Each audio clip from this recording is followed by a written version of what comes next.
thank you so very, very much for being with us here. I'd like to welcome you to the Financial Alignment for a Healthy Church webinar. This is the first webinar partnership between Align Consulting and the network of related pastors. And Mia, I'm very, very certain this will not be the last as well. Let me introduce myself. My name is Rick Paladin, and I am the Director of Operations for the network of related pastors, a thriving relational network. And I'm also a local pastor, have been in the lead role for 27 years. And so, man, I know how many of you are feeling on this call right now. I've been in your seat for all these years. We have a lot more vision than we do money. We have a lot more time than we do resources, and we're here to make the most of it. And the network of related pastors is a relational network that connects pastors and churches who believe that basically we're better together. Let me just boil it down to three simple things that we do. We share resources, we support each other, and we strengthen the local church.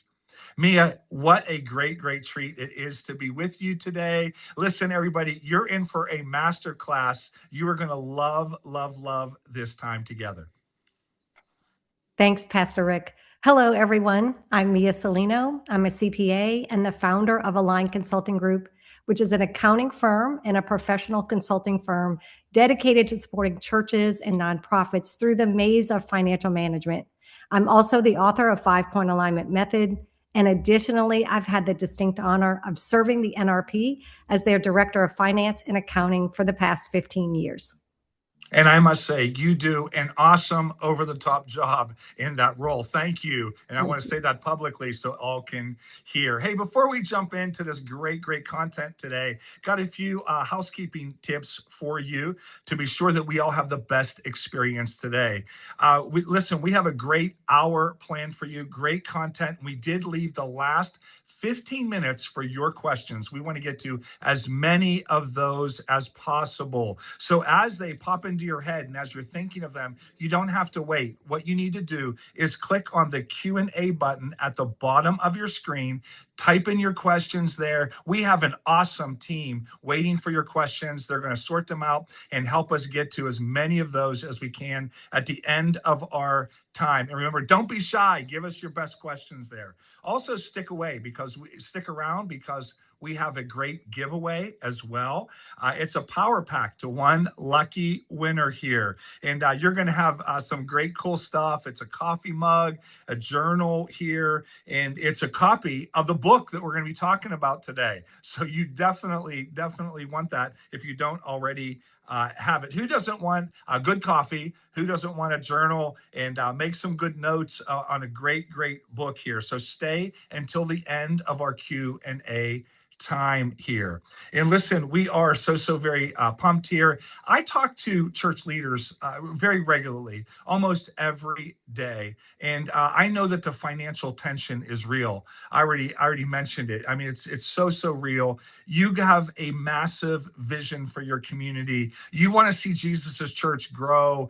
And but there's this tension. How do we get from where we are to where God wants us to go here? There's this business side, there's spreadsheets, there's processes, there's things that need to be done. And it's a stressful time in a stressful world. So that's why, listen, we have Mia here today, and I'm so excited. Mia, I've read your book. I'm a believer. I saw the light. And listen, the light bulb has gone off for me as I read your book, and just the fuel that it has been to me and to our team. As a matter of fact, I have bought one for our whole team here because I want them to get this. I want to do this as a team here. So to kick us off, what sparked your passion for helping churches, and what led you to create this method and write this book? I'd be happy to. So my journey actually started my dad was the senior pastor. And although I came into that role with a background in banking, I wasn't formally trained in accounting at the time. And after a decade in that role, I felt a clear calling to return to school for accounting. So I did, and I followed that path to becoming a CPA. I went to school part-time and worked at the church part-time, and it truly was an amazing and rewarding experience because as I grew in knowledge, I was able to immediately apply what I was learning in the classroom to our church ministry in real time. And as my knowledge grew, our church financial processes grew stronger right along with me. And then about 15 years ago, the NRP brought me on to strengthen their financial systems. And through that relationship, other churches would begin to reach out for help. And as I began to work with these churches, I began to notice patterns. Each time a church would reach out to me and I would review their financial statements and assess their financial processes, I would notice the same weaknesses over and over. So much so that I could almost predict the challenges a church was facing before I even saw their books. Then, about 2 years ago, the Lord really began to expand my heart towards churches in this regard. And He gave me a deeper revelation of why financial management matters. Financial management isn't just paperwork. If this area is weak, it can truly hinder a ministry's effectiveness. And that revelation led to the launch of Align Consulting Group and the 5-point alignment method. You mentioned the Lord like expanding your heart for the church. And of course, as a pastor, I love hearing that. So that's just a given right there. I want to unpack that for those listening here and just really go there because this is the reason that the network of related pastors and Align Consulting Group are such natural partners at our core because we share the same mission, the same vision for healthy churches, healthy leaders, healthy churches. That's our motto. And that's what we do together now. And everything we do flows from that. And as we've watched you and I've watched the impact that you've had on other churches and what people tell me about the impact that you've had with Align, it's been so awesome here. And it caused you to write this method here. And that's why we knew we wanted to not just support, but like be like really partners in this whole endeavor with you here. And you certainly have. And I'm so thankful for the NRP's support and partnership. And I'm so grateful that you're bringing us back to our why. Before we dive into the technical side of our topic today, it's so important to put the spotlight where it truly belongs, on the health and mission of the local church. The local church isn't just a building or even a group of people. It's God's bride. The church was founded by Jesus. It's identified with Jesus as his body. He is the head, the church is his body. And the church is his plan A for the world. There's no plan B. The local church is the primary vehicle. And for our listeners today, note this word vehicle, as we'll come back to that later. The local church is the primary vehicle God chose to demonstrate his love and power to every community. So when we talk about strengthening the local church today, we aren't just talking about spreadsheets and financial processes. We're talking about strengthening and protecting the very mission of God on the earth. Okay. Listen, listen. Most people thought we were only going to be talking about like numbers and finances, and now here you are talking about the church. I'm 100% with you here, and that's the whole purpose of today's webinar. The whole reason we're doing this here is to strengthen the local church, to help ministries here, specifically in financial health. You mentioned earlier that when you start working with a new church, you can almost predict the gaps you're going to find. That's very interesting to me here. What are those common weak spots? What do they look like in those what are those gaps here in day-to-day ministry? Yeah, so although each church is uniquely different, it is astounding how similar the gaps are from one church to the next. So when I began working with a church and I start looking under the hood, and hold on to that phrase as well, I usually find a combination of the same 5 issues. And the first is a cloudy financial picture. Often the church's financial statements are simply inaccurate, or their chart of accounts is so poorly structured that the resulting reports are impossible to read and follow. And this makes it difficult for leadership to really know where they stand financially. Financial reports are not just merely numbers on the page, but those numbers are meaningful. They tell the picture of how the church is utilizing its God-given resources. Poor financial reports do not allow leadership to have a clear financial picture from which to make sound strategic decisions. And then there are knowledge gaps.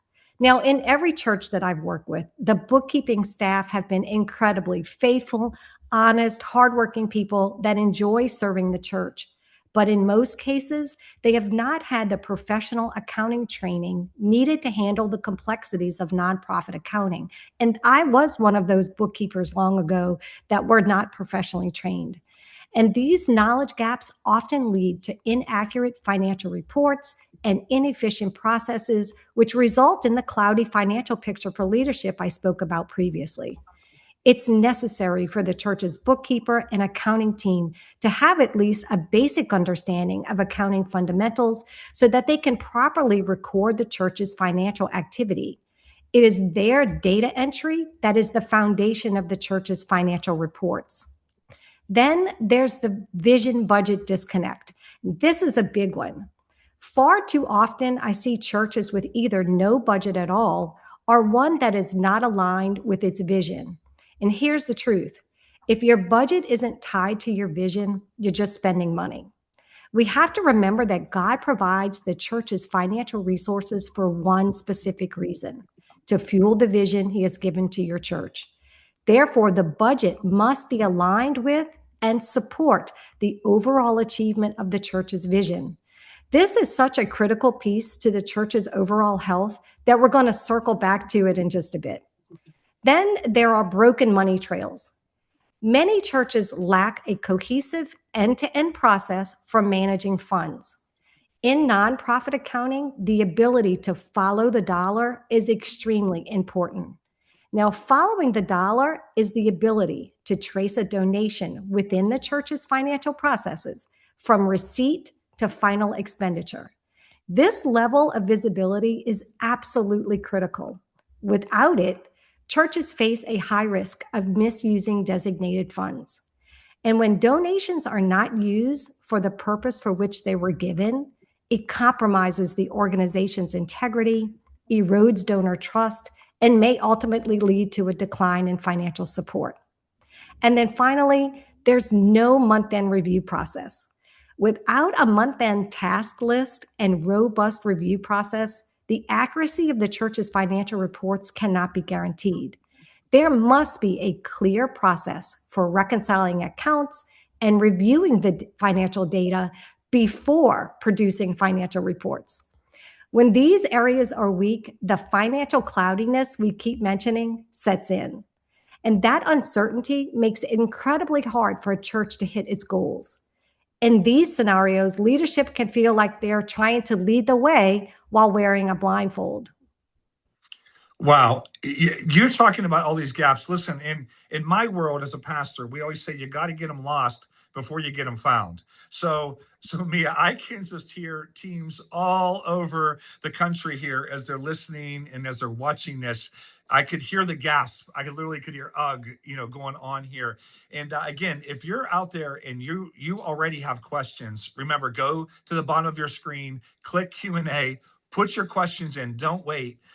Because I know that already there's burning questions and burning thoughts about those 5 gaps that, I can relate to going through a lot of those myself. I'm not exactly sure how you come up with all those gaps, but they're very, very accurate. And, I could relate to just about all of those, as you were going through at one time or Yeah, another. I see them all the time.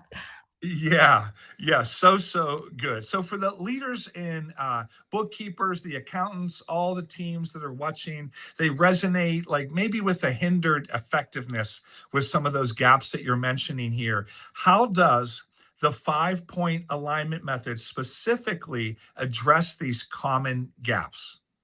Well, I believe the greatest value of the method provides is clarity.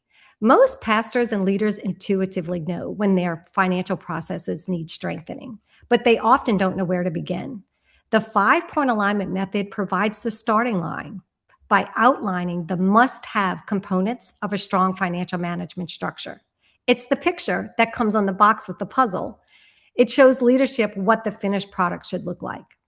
Furthermore, it doesn't just list technical requirements. It connects those financial processes directly to the church's vision. When the method is fully implemented, those common gaps we discussed are naturally closed. And the end result is clear, accurate financial reports that empower leadership to make sound strategic decisions with confidence. Okay, you hit a great word there, empowered. And that's where Mhm. we all want to go. We want to get empowered rather than being hindered because we can all Absolutely. relate to there. So, okay, let's dive into the framework itself. Could you give us a high level overview of those five specific areas and explain why they're so vital for us? Yes, absolutely. However, to explain the components of the 5 point alignment method, I find it helpful to use an analogy. So let's think of your church as a car. A car has one primary purpose to move you from point A to point B. It isn't designed to sit idle, and neither is the church. And I hope you like muscle cars because God's word tells us that the kingdom of God is forcefully advancing. God has a specific mandate for every congregation. The local church is the vehicle he chose to accomplish his mission within each community. In this analogy, the 5 point alignment method acts like the car's tires. Just as a car can't move forward if a tire is missing, a ministry stalls if one of these five components is overlooked. You need all five working together in sync to gain traction. Next, think of the finances that God provides to the church as the gas. We don't buy gas just to have it, we buy it to fuel the journey.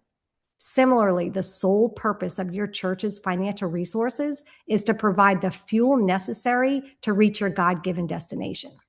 So, with that understanding, let's take a look at the components of the method. The 5 point alignment method is a cohesive system made up of five essential components: vision, budget, processes, review, and financial reporting. Rather than isolated tasks, these elements function like the integrated systems of a car. You do not simply set and forget them. For the ministry to run effectively, each component requires ongoing use, regular maintenance, and constant coordination. And I'm telling you, the one thing I really like about this is it starts with vision. And and me, I've actually been in meetings with you where we're looking at processes and looking at getting to a better alignment. And you stop and you ask great questions about where do we want to go as a network, and where do we want to go? What's God calling us to? And that's been a great resource. I remember those conversations being such a helpful thing to me. So I love vision. I love talking about vision. I want to go somewhere just like everybody on this webinar here. Now, Yeah. we tend to be dollars focused rather than vision focused sometimes. We feel limitations actually because after all, we only have so much money here. So, and rather than starting with vision and where we want to go, then telling our dollars where to work here. Yeah. So it all starts and ends with vision. That is the bottom line. We're here to accomplish what God is asking us to accomplish.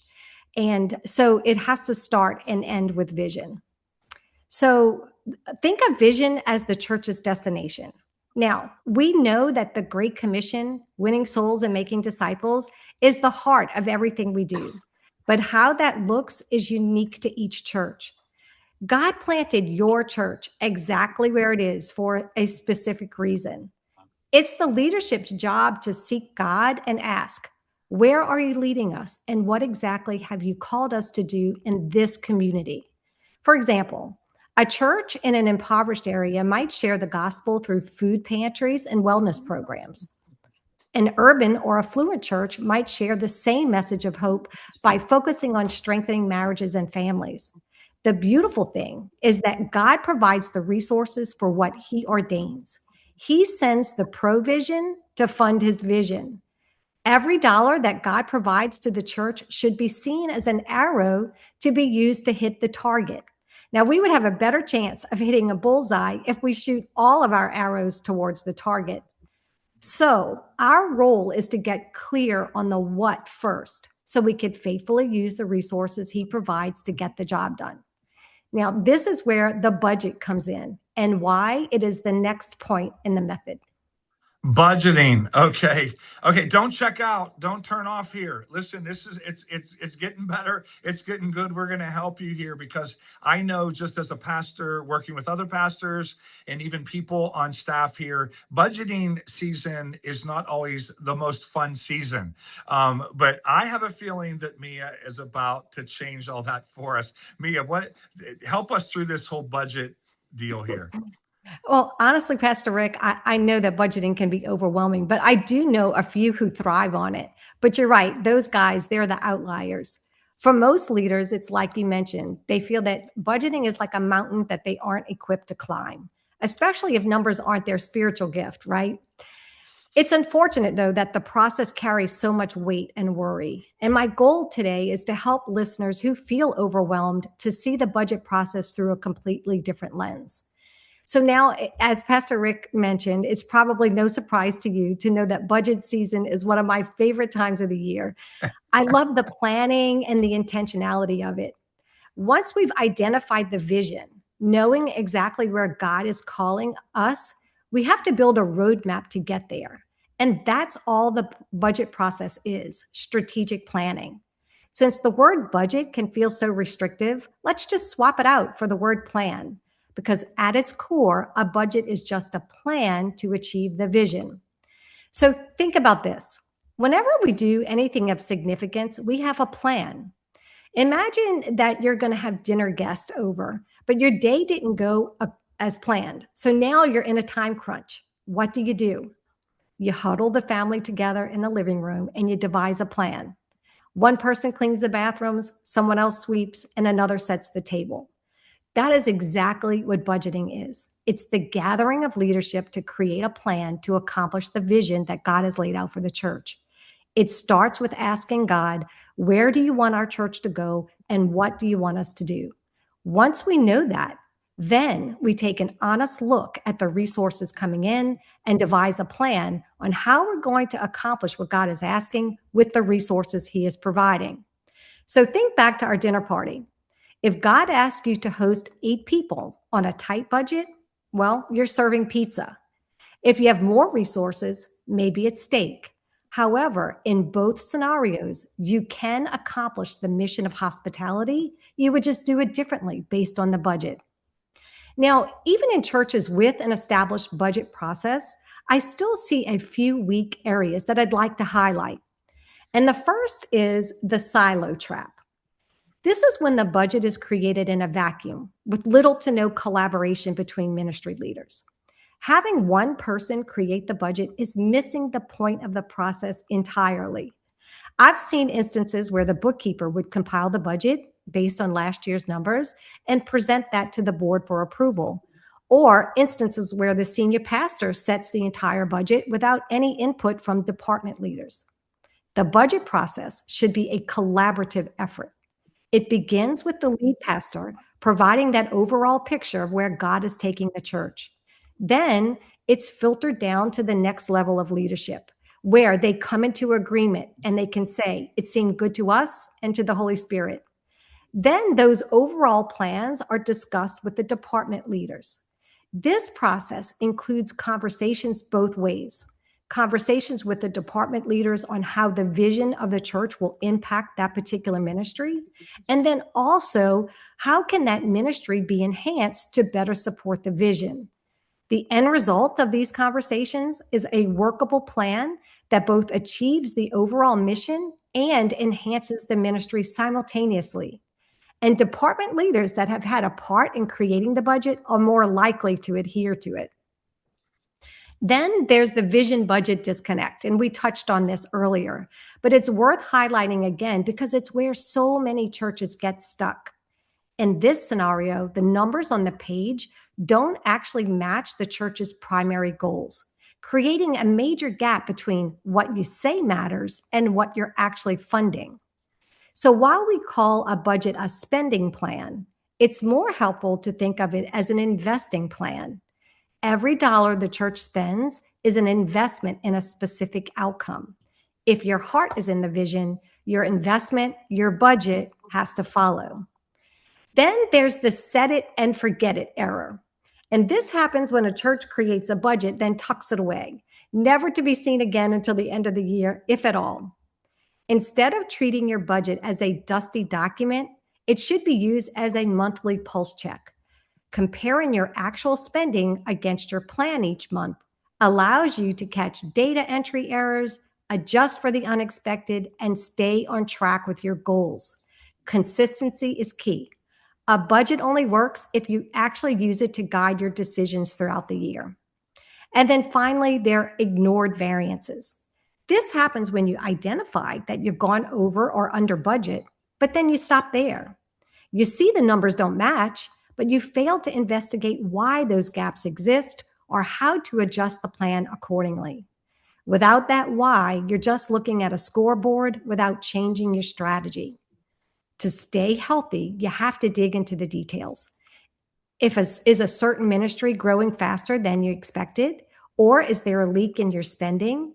Understanding these variances is what turns a static report into a powerful tool for making informed, real-time decisions for your ministry. But here's the reality. Even the most visionary plan is only as good as the system supporting it. You can have a God-sized goal on paper, but if you don't have strong financial processes in place to manage those resources, the ministry stalls. A budget shows us where we want to go, but financial processes are the under-the-hood systems that actually get us there. If those systems are broken, the mission doesn't move. And we can't just hope the vision happens. We need the systems in place to ensure our resources are effectively powering our ministry objectives. Mia, I have to interject here. I'm telling you that you're painting such a great picture of budgeting here. And so what you're really saying here is when it's budget season, we need to sit down with the key players. How many people should be in the room when we're making the budget? I mean, should it just be 3 people? Should it be 6, 7? Is there an ideal number that you have in your mind? Yeah, so there's no ideal number, and it all depends on the structure of the church. But as I mentioned, it really does start with that senior pastor, that lead pastor. He's the one that is responsible for receiving the vision and having an understanding of what God is asking of the church. Then he will take that to his key leaders. Now, depending on the structure of the church, it could be your executive team or maybe your elder board or whatever that next tier level of leadership is. And the pastor would bring that vision and those plans to that level of leadership. And I think of it like if the pastor is bringing that big picture vision, it's like the skeleton. And then that next level of leadership is going to put the flesh on that. Like, okay, this is the main thing that God is asking us to do, but this is how we're going to do it. Then they're going to take those plans and then go to the department leaders, the children's church pastor, the youth pastor, and they need to communicate that overall vision or maybe the overall changes. It could be like, oh, we're going to go to 3 services now, so we're going to be adding another service on. Those high level changes have impacts, have ripple effects on the department leaders. So then once those large, overall plans are made, then they're taken into conversations with the department leaders to do 2 things. One, discuss how those plans are going to impact that department. They might have to schedule a whole nother service of children's church workers and, whatever.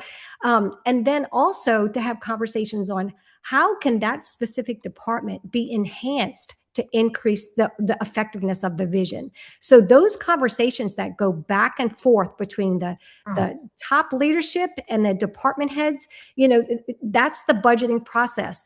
You're not going to be able to grant all the wishes and dreams of the departments, but you can hear from them, hear their heart, and then be able to incorporate some of those ideas into the overall budget. So there is not a key number of people. It's all going to be based on the size and the structure of each church, on how many people are involved in those conversations.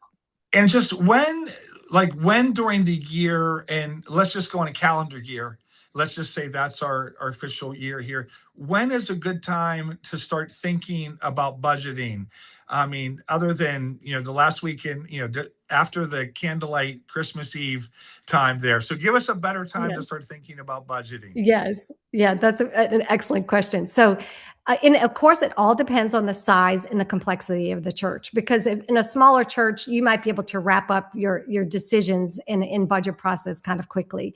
But it's best to start around August, September. And again, with the high level changes that need to be made, or any redirection of vision, like, okay, so the pastor might be getting clarity in a certain area and is feeling really strongly about taking the church in a certain direction. So when those thoughts and ideas are presented, it should be around August, September. And then, like I said, when the pastor brings that to the next level of leadership and they begin to discuss it, you get to a consensus that it seems good to you and to the Holy Spirit. They know it's a confirming of, yes, this is where God is asking our church to go. Then you need time to take those changes possibly to the next level of leadership. You can't do this 2 weeks before year end. You won't have enough time to have those healthy conversations. And there is a whole lot of creativity when the dialogues are with several people and not just. That's why if one person is doing the budgeting process, you're missing the whole purpose of the process entirely. But it's the collaboration. That's when creativity really presents itself. Not one person is going to be able to think of all the ideas. But when you get a room full of people in there who are invested in the ministry, wow, you can see the synergy there. And it's really like putting flesh on that skeleton. So I'm going to put in a shameless plug here. Hopefully, what'd you say? August, September would be a Yes. great time for another webinar on budgeting there. So Yes, already in the works. okay, well, I am sure I'm looking forward to it already. And I know that would help so many people. So, okay, we got the vision, we got the budget. Let's look at processes. Processes is another area that, again, top level leaders may have trouble. We may feel like glazed over, a little overwhelmed. I love how you're breaking it down for us here. Help us understand processes. Yes, I get it. So think of processes as all those systems under the hood that keep your car running smoothly. You don't necessarily see them while you're driving, but you certainly know when one of them fails. The same is true for how we record, track, and manage the church's finances. Now, while there are many moving parts, I want to highlight 4 specific areas that often trip the check engine light in a church's financial structure. The first is the ability to follow the dollar. Now, we mentioned this a little bit previously. This is all about transparency. When your processes are well structured, you should be able to trace a dollar from the moment it is given to the moment it is spent. If a donor gives $100 for a youth trip, can you follow that exact $100 from the offering plate to the bank deposit and eventually to the bus rental? You should be able to. Creating a clear path isn't just about accounting. It's about protecting the integrity of the gift. Then next is finance team knowledge. And we spoke about this one a little bit earlier as well. But your team is the mechanic for these systems. Often church bookkeepers are incredibly faithful people, but they may lack the specific training required for the complexities of nonprofit accounting. Shoring up those knowledge gaps ensures that the engine is being maintained by someone who actually knows how it's built. Then we have segregation of duties. You do not want the same person writing the checks, signing the check, and reconciling the bank statement. When one person handles everything, it presents a risk to the church. Not only does it open the door for misuse, it does not provide a mechanism to detect data entry errors. Spreading out those tasks creates a system of checks and balances that protects everyone involved. And then finally, internal controls. These are your safety features, the seatbelts and airbags of your financial system. These are the written rules and habits that prevent errors or misuse before they happen. Whether it's requiring 2 signatures on a check or having a formal reimbursement and credit card policies. These controls ensure that the church's resources stay protected and are used exactly how God intended. Yeah, and that makes so much sense because the picture I get there is if the check engine light is on in any one of those areas, it doesn't matter how much gas or money you put into the tank, you aren't going anywhere fast. Exactly. And that leads us to the next step, month-end review. Yeah. Once the car is running, you don't just drive it until it breaks down. Rather, you perform preventative maintenance on it to ensure you keep it running and reliable. And that's the purpose of month-end review. Now, the topic of month-end review often comes with a lot of ambiguity. Some churches haven't heard of it at all, while others believe they have a solid process in place, when in reality, they're only scratching the surface. A common misconception is that month end is just looking at financial statements. While that's part of it, the true work happens before those reports are ever generated. It's the deep dive process of checking data and reconciling accounts to ensure everything is accurate. Now, staying with our car analogy, think of the month end review as your monthly multi point inspection. You've been driving hard all month. Now it's time to pull into the garage, pop the hood, and verify that everything is running exactly as it should. To do this effectively, you need a two-key system. At a minimum, two people should be involved. You have the doer and the reviewer. The doer is usually a bookkeeper who performs the primary tasks. Then you have the reviewer, who can be a director of finance, a board member, or an external accountant who verifies the data once the work is complete. Now, many churches partner with Align Consulting for this exact reason. I walk alongside their internal teams to assist with month-end close and then provide a secondary review to catch any discrepancies. This gives leadership the ultimate peace of mind, the confidence that their data and resulting reports are accurate and reliable. And listen, again, I know there's so many questions, so many things are running through people's minds right now. Click that Q&A at the bottom of your screen there. Type in your questions just as they come to you. Just type them in there. Again, we'll get to as many as those as we can. But this is just so practical, and I'm just so appreciative of this time here. So, what does let me see here. What does checking under the hood really look like in practice? Like, what does that mean there? It involves vital tasks like reconciling bank and credit card statements or verifying loan balances in your accounting software match your loan statements. Essentially, every account on your statement of financial position should have a work paper or supporting document behind it. And this is critical because errors on the statement of financial position create a domino effect. If your balance sheet is off, your statement of activities is guaranteed to be incorrect too. You simply can't have one without the other. Now, you threw out a couple different things here, several financial report names. Maybe for some pastors who don't have a business background, or maybe some bookkeepers, some people in accounting that are good-hearted people. They're doing their best. They're faithful and consistent as could be here. What reports should they be looking at and for, and how often? Yes, absolutely. So this brings us to the fifth point in the 5-point alignment method, financial reporting. At a minimum, every pastor and leadership team should review 3 key reports each month: the statement of financial position, the statement of activities, and the budget versus actual report. The statement of financial position is the health report. Now, in the for-profit world, this is called the balance sheet. So those terms, balance sheet and statement of financial position, can be interchangeable. It provides a snapshot of your church's assets and liabilities at a specific point in time. Essentially, it shows your church's net worth, what you own less what you owe. So when reviewing this report, you can ask yourself, do we have enough cash on hand to cover our current bills? This would be an assessment of liquidity. Or can we meet our long-term debts and financial obligations for the foreseeable future? This is an assessment of solvency. Then look at trends. Have our cash or liability balances shifted significantly since the last period? And does that shift align with our expectations? Then next, the statement of activities is the performance report, commonly known as the profit and loss or P&L.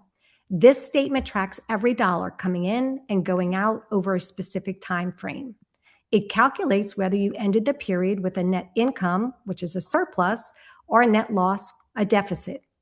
Some key things to look for when reviewing the statement of activities are: first, look at the bottom line. Did we spend more than we received? If there's a loss, was this expected? If not, look for the why and consider, is this a one-time occurrence or the beginning of a trend? Then next, look at income and expense categories. How do these numbers compare to previous months? And always look for your expectations. Is our actual income and spending landing where we thought it would? Now, a pro tip for this report is a well-structured chart of accounts is the secret to a readable report. You should be able to glance at your youth ministry income and immediately compare it to your youth ministry expenses. If your reports are cluttered, it's usually because your chart of account structure needs a tune-up. Then last is the budget versus actual report. This is the report card. Of financial reporting, this is the creme de la creme. It represents the culmination of your prayerful planning and strong internal processes. Now, why is this report so important? I'm glad you asked. Because achieving God's mission is the goal, and the budget is your strategic roadmap. This report tells you if you're staying on the path or if you need to course correct. Some critical review items when looking at this report is: look at your income projections. Are we receiving what we projected? If not, is it a one-time occurrence or the beginning of a trend? Then next, look at the expense variances. Did we overspend in a specific category? If so, why? Was it an emergency, an inaccurate projection, or the lack of communication with the ministry leader? Investigating the why is so important. Large variances aren't always bad, but they always require a conversation. So think of the budget versus actual report as our GPS. It tells us exactly how we're doing with the plan we've laid out to reach our God-given goals. Now, if you've noticed, we started this journey with vision and we're ending it with vision.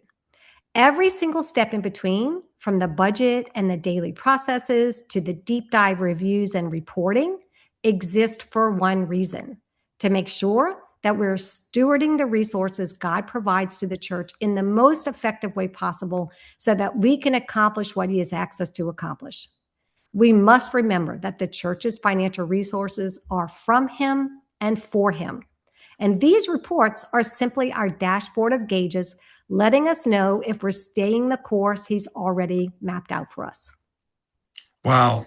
Hey, keep those questions coming in. So appreciative. I know one of the things that we do here with Budget to Actual, which is a big, big report, we just have a consistent time where they're available every month. You know, the second Thursday of every month in the afternoon, everybody knows they can be there, and establishing those rhythms are so very, very important and have been so helpful to us. And so again, thank you for breaking that all down here. Now, if you're listening here and you're watching and you're seeing there's a gap between the vision God has given your church and the systems that you're using to manage it, you're not alone.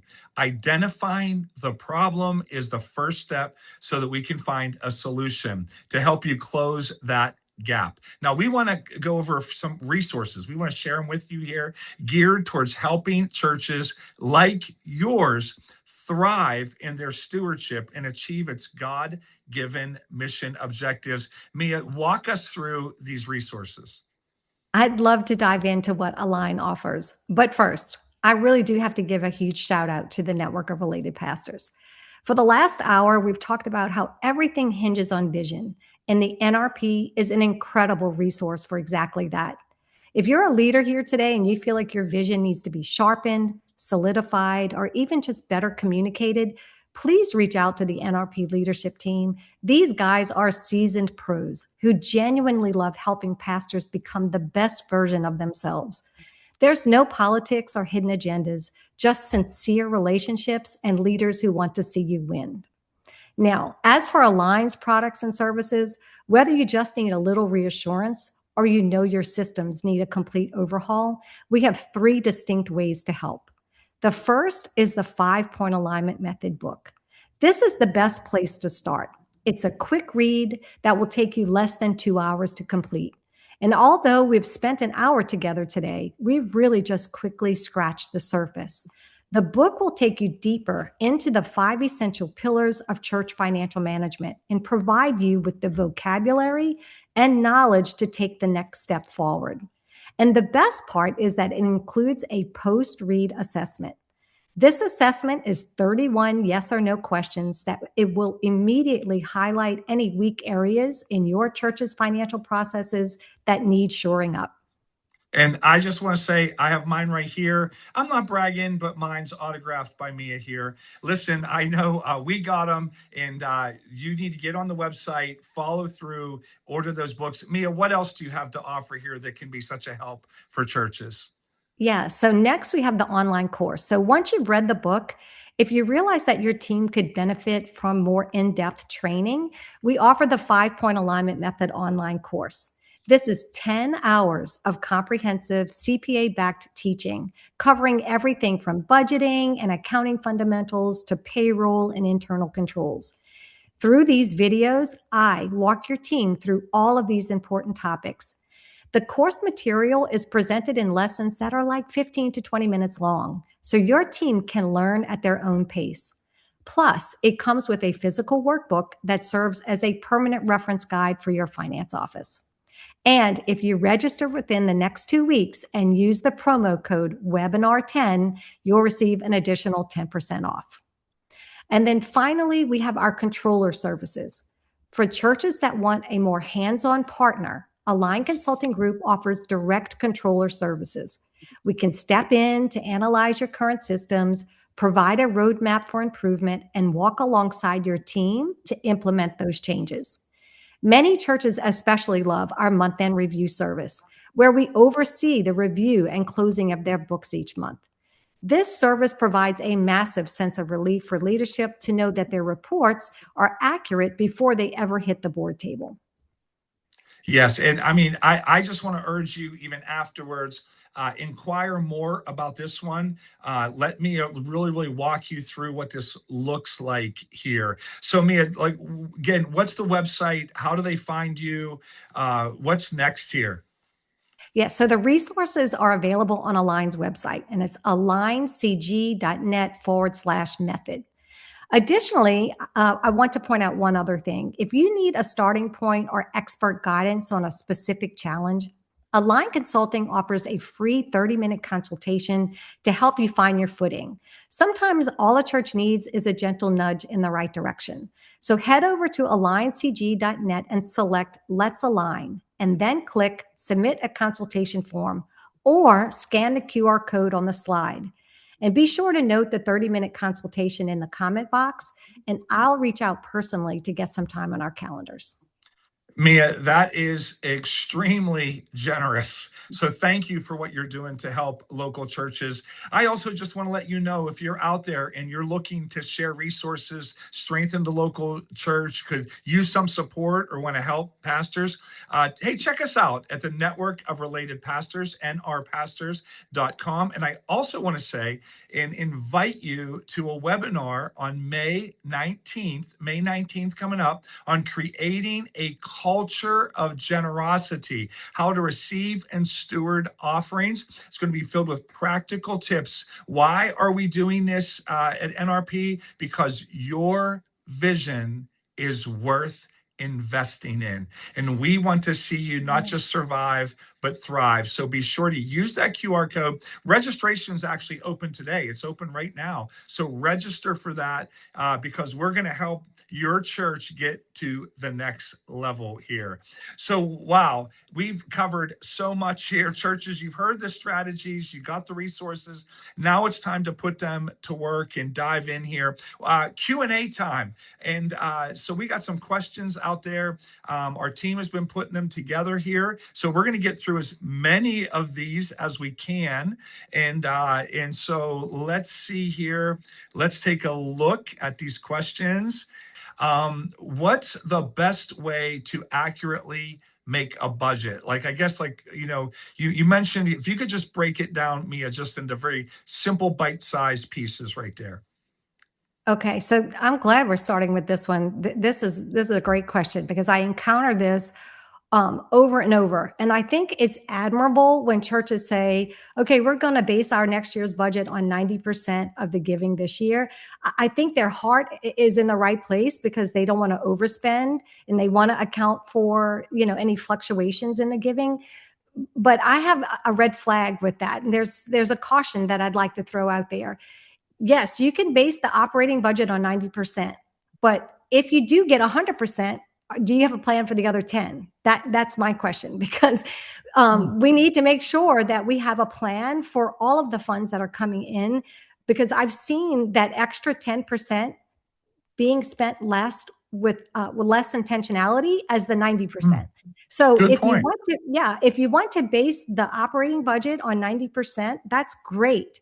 But if the trends continue, like when you're looking at a trend analysis, if the trends continue the same way, you're going to end up with that other 10%, right? Because it's been coming in the past. So unless something happens, you're going to get it again. What is the plan for it? Now, if the plan for it is to sow in missions or save, that's fine too. But then you're really budgeting for the whole 100%, because budget means a plan, right? So you need to have a plan for the whole 100%, not just the 90. So I hope that answers the question. No, that's so good. Thank you, Jason, for that question here. Okay, how can you tell whether your budget is serving the vision of your church? How can you tell if your budget is serving the vision of your church? Okay, so this is a very good one too. First of all, you need to know where you're going, right? So what is the vision? Write it down. Habakkuk, write the vision down, make it plain so a herald can run with it, right? So is that Habakkuk? Am I right there? Yeah. So you just need to know where you're going. And then you look at that budget and say, where in this budget can I tell that we're accomplishing that? For instance, if your church has a vision to really strengthen marriages and families, then you should see in your budget that there's expenditures related to that, whether it's curriculum, whether it's a salary for a ministry couple that is going to lead the marriage ministry, or you would want to see increased building usage. If you're going to have a marriage class on Thursday or Sunday, you're going to have to plan for that increased business, building utilities and those types of things, because it costs to run your building. So you can find whether your budget is achieving its vision by looking at that. So first of all, you just need to write down clearly what it is that you are trying to accomplish, and then you just need to make sure that your budget is aligned for that. Okay. Great. Hey, thank you, Jason and Denny, for those questions. Here's one from Tim. Is there a percentage of money churches should have in their savings account? Okay. So in a business scenario, you would think like 3 to 6 months of your operating capital. This is the thing with churches. There's a balance between being wise and prudent and sitting on seed, right? So we only have so many years till the Lord returns. We have a great wide harvest out there that we need to reach. So yes, we should be prudent and make sure that we do have reserves there, but we don't want to have so much reserves that we're sitting on seed and not deploying those resources to achieve God's vision. So down here in the South, we have hurricanes, right? And that's a real reality. And so we need to make sure that we have resources aside to to be able to pay our bills if we can't have service for several weeks. That's something that we deal with a lot. So wherever you're at, located in the nation, that you would just need to say, what is the realistic amount that we should have? I mean, ideally 3 months would be great, but then you could be sitting on seed. So it's the leadership's, they need to prayerfully consider what is that sweet spot for them, to where they feel like they're being prudent and wise and can take care of things like in an emergency, but then also not having so much savings that you're wasting those resources and not deploying them and making them work for you. Yeah, I really like the 3 month. That's such a good one here. Here's the last question here. Is it helpful to change line item budget items going forward to match realities not expected, or to use amounts not spent in other line items? And Okay. I know you got this one. Excellent. Excellent question. That is a great question. So the answer to that could be both. Okay. You don't want to tweak the budget all throughout the year for every little thing, because then at the end of the year, you can't really see, okay, well, we projected this, but ended here. So there's a happy balance between modifying the budget all throughout the year, and not modifying it at all. So like if you have something that was completely unexpected and it is going to change, you're not going to have available funds now for some other things, then you are going to have to change your budget. Say like you had this really major repair to the building that you didn't plan for. Well, since you had to put monies there, then you may not be able to have this free event that you wanted to have towards the end of the year. So that is changing your budget for kind of those major things. But as far as every little few dollars here, I wouldn't recommend that. I think that was not a wise use of your time too. Plus, towards the end of the year, we want to see those fluctuations on what we planned versus what actually happened, because that helps us to better plan for next year. So I think you might have both throughout the year. Very, very good. What great questions. Thank you so very much. And again, take advantage of that 30-minute consultation from Mia. Get to the websites, check everything out. Mia, we have a winner here. We want to recognize and give away some cool stuff, a mug, a journal, and one of your books. And Mia, who is that winner today here? It is Michelle Nezio. Way to go, Michelle. Well, congratulations to Michelle and to everybody on this call. And so good here. So that brings us to the end of our time together. Thank you so much for being here. Mia, thank you for sharing what joy this has been. Look forward to our next webinar together as in August, September, but also May 19th. Pastor Keith Tusi and I will be on helping you create and cultivate a culture of generosity in your church. Be sure to get registered for that. We're going to help you in those ways here. Hey, get on the websites, get everything you can from us. Mia, thanks so much for this awesome time. Thanks everybody for being here.